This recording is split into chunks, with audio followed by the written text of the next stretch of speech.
Money is power. અને આજે તો પૈસા હોય તો લોકો તમને પૂછે, ઓલું છે ને, નાણાં વગરનો નાથીઓ ને નાણે નાથા લાલ.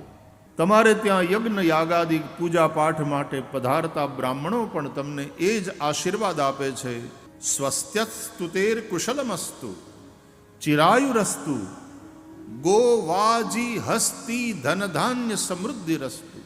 ગો એટલે ગાયો, વાજી એટલે ઘોડા, હસ્તી એટલે હાથી. તમારું ગૌધન ખૂબ વધે. તમારે ત્યાં ઘોડા હોય, અશ્વ છે ને, એ પણ એક સમૃદ્ધિનું પ્રતીક છે. અને માત્ર સમૃદ્ધિ નહીં, પ્રગતિનું પ્રતીક છે. માત્ર સમૃદ્ધિ અને પ્રગતિ નહીં, ઘોડા એ જબરજસ્ત ઉત્સાહ અને સ્ફૂર્તિનું પ્રતીક છે. એટલા માટે આ એન્જિન હોય ને, એનો જે પાવર હોય એને હોર્સ પાવર કહે છે. એ ઉર્જા, ઉત્સાહ, સ્ફૂર્તિનું પ્રતીક છે. ગો ગાયો હોય, ઘરની ગાયો, એની સેવા થતી હોય, એનું દૂધ. બાકી તો દૂધ પણ હવે એવા ભેળસેળિયા થઈ ગયા. તમે તમારે ત્યાં ગાયો રાખો અને એનું શુદ્ધ દૂધ પીવો.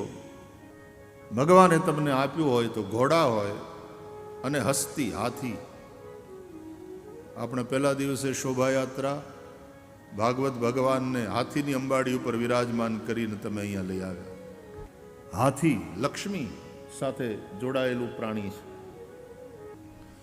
ગણેશ સાથે એનો સંબંધ છે. ગજાનન કહેવાય છે ગણેશજી. તો લક્ષ્મી સમૃદ્ધિ, બુદ્ધિ. હાથીમાં બળ ખૂબ, પણ સ્ફૂર્તિની વાત આવે ત્યારે ઘોડો. સંપત્તિમાં બળ છે, પૈસામાં બળ છે. Money is power.